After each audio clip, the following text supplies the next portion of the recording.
Hoy en Memorias de Pez nos vamos a ir a uno de los países más pobres del mundo, a un oasis de miseria y guerra en medio de países asquerosamente ricos.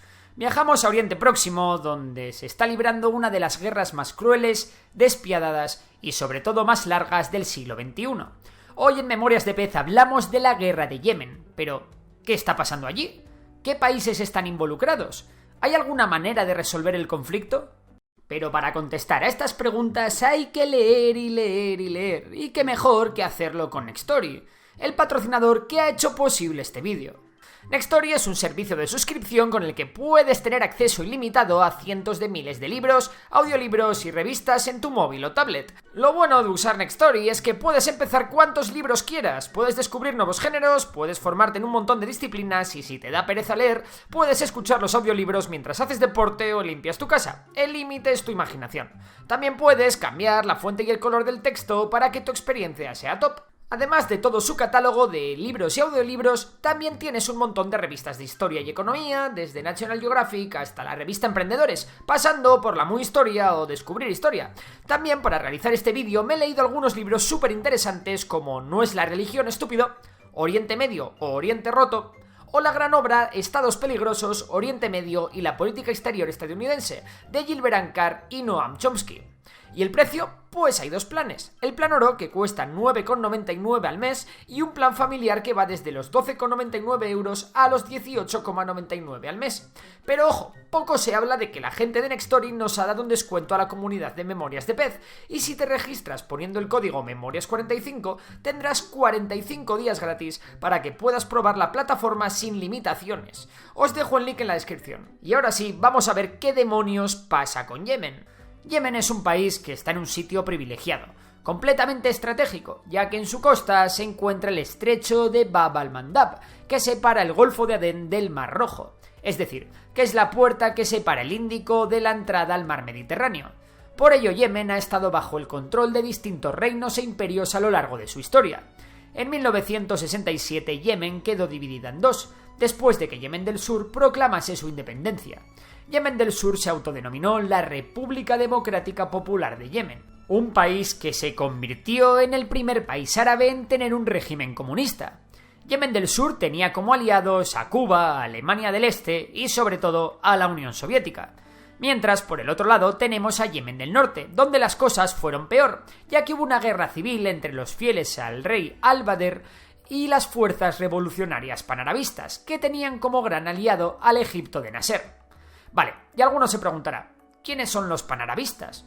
Bueno, el panarabismo es una ideología que busca unir a todos los pueblos árabes en una gran nación, y que bebe en algunas cuestiones sociales y económicas del socialismo. Otro ejemplo de panarabismo puede ser la Siria de Al-Assad. El caso es que los panarabistas tomaron la capital fundando la República Árabe de Yemen. Salvo broncas puntuales, Yemen del Norte y Yemen del Sur se llevaban relativamente bien. Al final ambos países tenían un pequeño nexo socialista que les unía. Así que en 1990, con la URSS colapsando, Yemen del Norte y Yemen del Sur se reunificaron, formando la República de Yemen. El problema es que una vez juntos, quien mandaba de verdad eran los políticos de Yemen del Norte, especialmente su líder Ali Abdullah Saleh. Saleh y los suyos priorizaban en todas sus políticas económicas al norte respecto al sur, así que aprovechando que los ejércitos no se habían integrado, en 1994 estalló una guerra civil entre ambos que, como era de esperar, ganó el norte. Así es como Saleh se hace con el control total del país. Saleh fue capaz de conseguir el apoyo de Estados Unidos para reconstruir mínimamente el país y que la zona se estabilizase, pero el tema no iba a ser tan sencillo. Todavía no hemos hablado de esto, pero Yemen tiene un problema. Cerca del 70% de la población es musulmana suní, mientras que el resto son musulmanes chiitas. Esto no debería ser un gran problema si no fuese porque la mayor parte de la población chiita se concentra en una zona muy concreta que coincide bastante con el antiguo territorio de Yemen del Norte. El caso es que entre los chiitas y los suníes también había problemas, puesto que los suníes eran mayoría y no tenían a la comunidad chiita en cuenta para nada. Los chiitas comenzaron a protestar contra el gobierno, unas protestas que pronto se convirtieron en guerrillas que se llevaban a cabo sobre todo en las montañas de Yemen, donde el ejército del gobierno lo tenía mucho más complicado. Los chiitas se agruparon en torno a un líder, Hussein Badreddin al-Houthi. por lo que a los guerrilleros chiítas se les comenzó a reconocer como los hutíes. Al-Hutí fue abatido en 2004, lo que aumentó aún más el convencimiento de sus hombres que le ven como un mártir. En cualquier caso, los hutíes estaban muy mal armados, mientras que el ejército de Yemen, apoyado por Arabia Saudí, tenía muchos más medios. Esto empujó a los hutíes a buscar ayuda, y la encontraron en la gran potencia chiita de Oriente Medio, Irán. Irán comenzó a financiar y armar a los hutíes que poco a poco fueron cogiendo fuerza en las montañas del noroeste de Yemen. En 2011 estalla la Primavera Árabe, que fueron una serie de protestas en las que la población de un montón de países árabes como Túnez, Libia, Egipto o Siria se levantaron contra los tiranos que los gobernaban. ¿Y en Yemen? Pues Yemen no fue la excepción. La corrupción, el desempleo y, en definitiva, el hecho de que Yemen fuera el país árabe más pobre hizo que decenas de miles de personas salieran a la calle a protestar contra el gobierno de Saleh, que llevaba casi 20 años en el poder. Las protestas se fueron calentando y la represión fue en aumento. Las tropas yemeníes dispararon a los manifestantes que rápidamente contestaron iniciando combates por todo el país. Incluso el propio presidente Saleh fue herido en un bombardeo. Los países del Golfo intentaron poner paz entre gobierno y manifestantes e instigaron una transición de poder de Saleh hacia su vicepresidente, Abdallah Mansur Hadi, al que a partir de ahora llamaremos simplemente Hadi. Sin embargo, los hutíes que encabezaban las protestas veían esto como un cambio de cromos, en el que la situación no cambiaba. A ellos les daba igual si gobierna el presidente o el vicepresidente. Ellos querían un cambio de régimen total. Así que, bien armados por Irán y escudándose en un aumento de los precios del petróleo, los hutíes comenzaron una ofensiva contra el presidente Hadi. Sin embargo, los hutíes no eran suficientes para acabar con el gobierno de Hadi, así que se pusieron a pensar y dieron con una solución para echar a Hadi del país. ¿Y si llegamos a un acuerdo con el antiguo presidente Saleh y las tropas que aún le son fieles? Pues sí, la guerra hace curiosos compañeros de trinchera y los antiguos enemigos, es decir, las fuerzas hutíes y los pro-Saleh, comenzaron a colaborar para derrocar al presidente Hadi.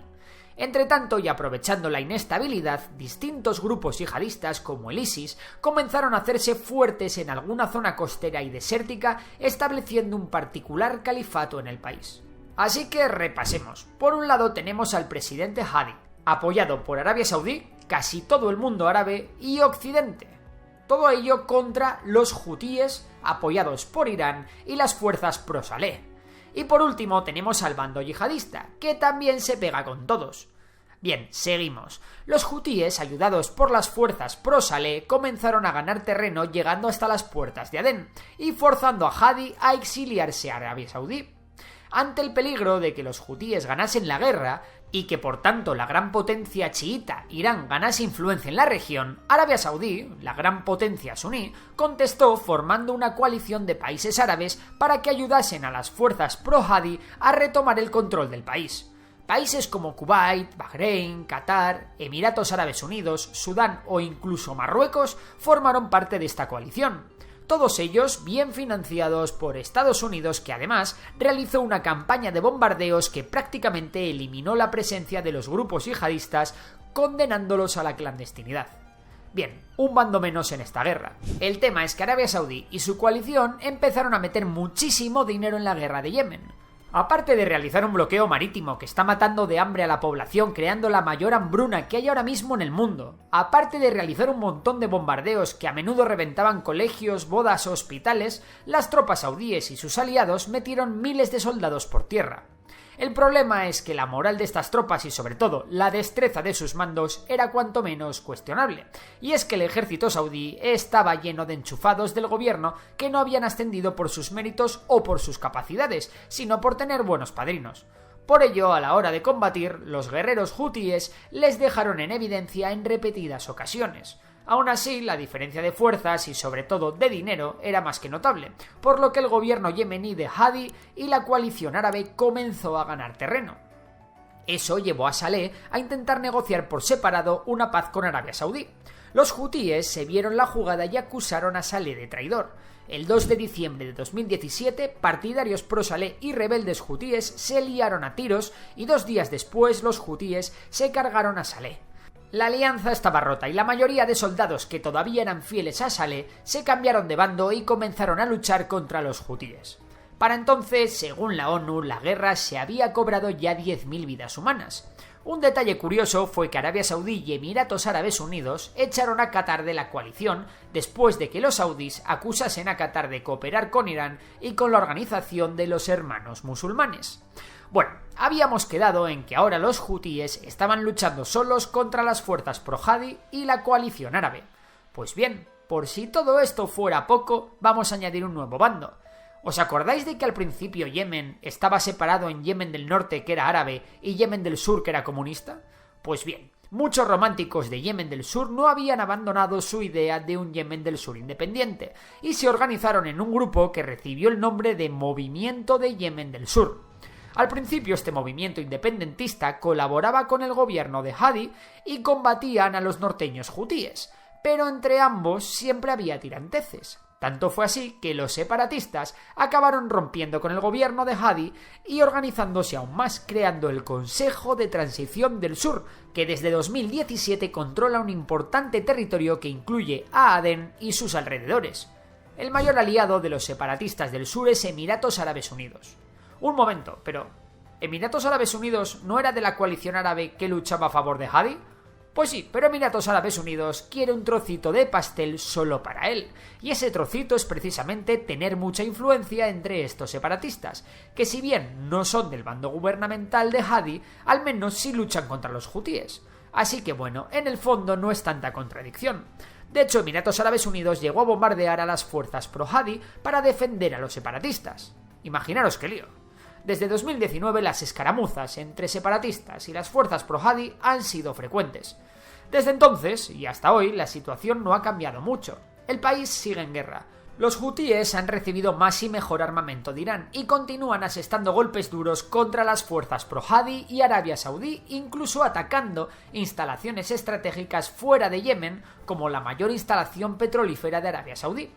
Por su parte, la propia Arabia Saudí sigue apoyando a las fuerzas pro-Hadi con uno de los ejércitos mejor equipados del mundo, pero con una moral que continúa por los suelos. Las fuerzas separatistas continúan controlando una parte importante del Yemen no desértico y avanzan en sus planes de conseguir la independencia total de Yemen del Sur, mientras los desiertos del centro del país siguen sin ser un lugar seguro, fruto de la presencia de grupos yihadistas. En definitiva, que el conflicto está lejos de acabar y que la situación humanitaria en el país continuará siendo una de las peores del mundo, si no la peor, durante unos cuantos años más. Desafortunadamente, este conflicto no tiene pinta de que se vaya a acabar pronto. Y antes de acabar el vídeo, recuerda que tenéis una serie de libros sobre el tema en Nextory, un servicio de suscripción con el que puedes tener acceso ilimitado a cientos de miles de libros, audiolibros y revistas en tu móvil o tablet, y que con el código MEMORIAS45 podréis disfrutar de 45 días gratis y sin ningún tipo de compromiso. Así que nada, más fácil no os lo puedo poner. Si te ha gustado el vídeo, ya sabes que puedes dar a like, compartirlo y, por supuesto, si te gusta la economía, seguir a Memorias de Tiburón, mi otro canal. Por lo demás, un saludo y hasta la próxima.